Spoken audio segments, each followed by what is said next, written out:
The United States squares off against the Netherlands in the round of 16 at the World Cup on Saturday morning. Who's got the edge? We're going to break it all down.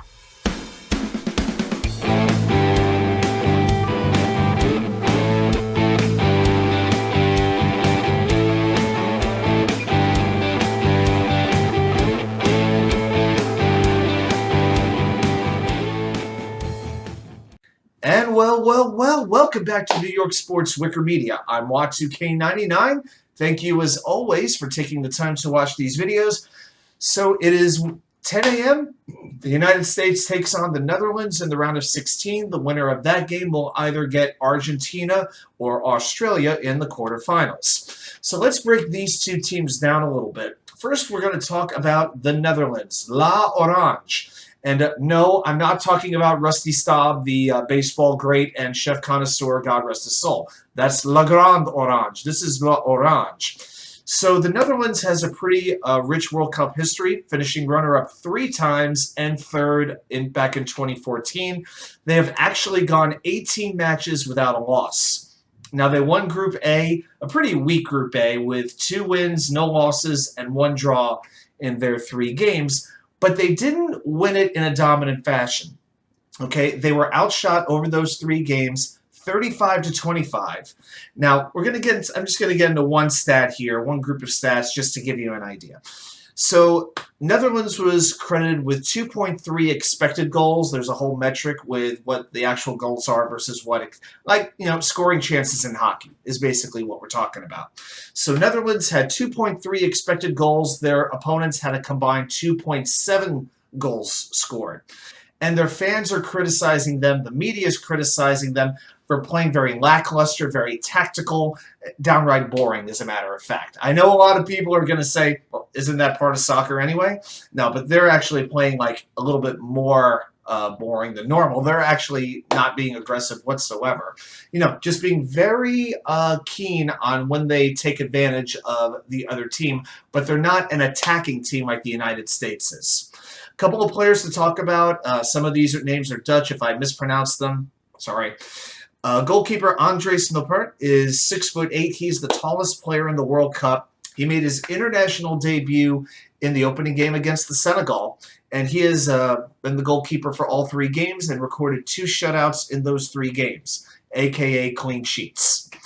Now, the real strength of the Dutch team is their defense. They have let up just 8 goals in 10 games in World Cup qualifying against the European teams. Their head coach, Louis van Gaal, has instilled a very strong defensive system, and the players really do support his vision. Probably the best player on the Netherlands team is Virgil van Dijk, number 4. He really leads the way. He's a great one-on-one defender, very technically sound. He's joined by Nathan Ake and Jurrien Timber alongside him in a very formidable back line. This American team has only scored 2 goals in 3 games. It's not going to be easy to penetrate this defense. Now, probably the main positive that has come from the first 3 Netherlands games has been the emergence of Cody Gakpo. 6'4" forward, 23 years old. He has scored 3 goals in 3 games, only the 4th Dutch player to ever do that in World Cup competition, and he scored those 3 goals on just 4 shots on goal. So he is now tied for the tournament lead in goals, which means he has a good chance to win the Golden Boot.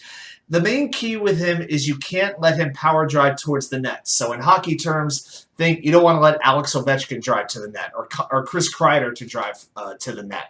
So that's what the U.S. defense has to be sure to do. Force Gakpo to the side. Don't let him drive to the net.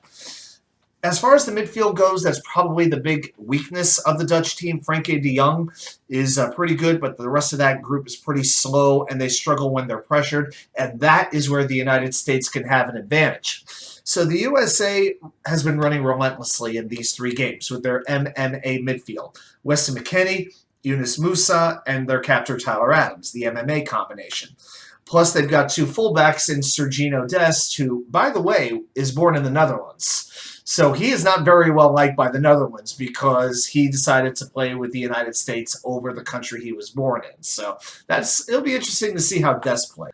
But Dest and Anthony Robinson, they have made it very difficult for the opponents to advance the ball into very dangerous scoring areas. and that in turn has allowed the United States to control a large portion of their games. They've been possessing the ball very well. The one thing, though, it's not generating a lot of scoring opportunities.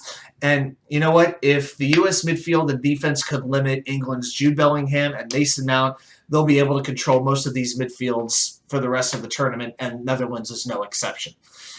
Now, the one thing with this, though, with the U.S., they're playing a lot better in the first half than in the second half. So I'm going to give you a stat. If you look at just the first half of games, they are number 5 in chances created, 5.3 chances, number 10 in expected goals, and number 6 in goals scored. But the problem with running relentlessly and trying to generate all this pressure, it can wear you out in the later stages of the game. And that can be a problem when a lot of your best players are coming into play with nagging injuries. Weston McKennie, Gio Reyna, now Christian Pulisic is a little banged up. Josh Sargent is a little bit banged up as well. So as those players begin to tire, it is starting to wear the Americans out, and the other team is taking advantage with more opportunities. So looking at those same stats from the first half, the U.S. ranks out of the 32 teams number 29 in scoring chances, just 2.3, number 30 in expected goals, and are one of 4 teams in the tournament that did not score a goal in the second half during the group stage, during the 3 games in the group stage.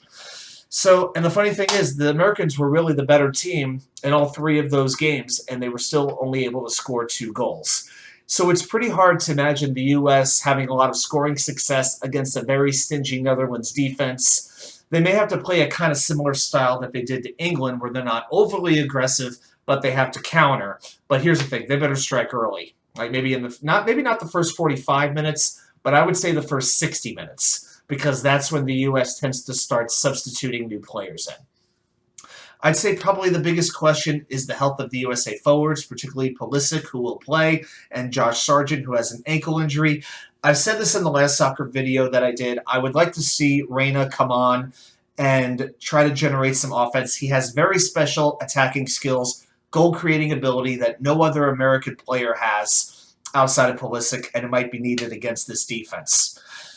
So as far as a prediction, well, these are the only 2 teams to concede just 1 goal through the group stage. I don't think either team is going to batter the opposing net. It's just going to come down to which team can capitalize on a major mistake, or which individual player can create on their own. And my concern is Cody Gakpo is capable of doing that. I don't think the U.S. has a player who is as capable as he is. My prediction for the final score is going to be Netherlands 2, USA 1. I hope I'm wrong. I think the U.S. absolutely has a chance, but they better take advantage early, and I really don't think they can afford to fall behind. Well, let me know what you think in the comments. Will you be watching the game? Do you have any thoughts about the game, or who might win the World Cup? Who knows? Well, thanks so much for watching. I'll see you back here with more content from you know where, the Wicker Chair.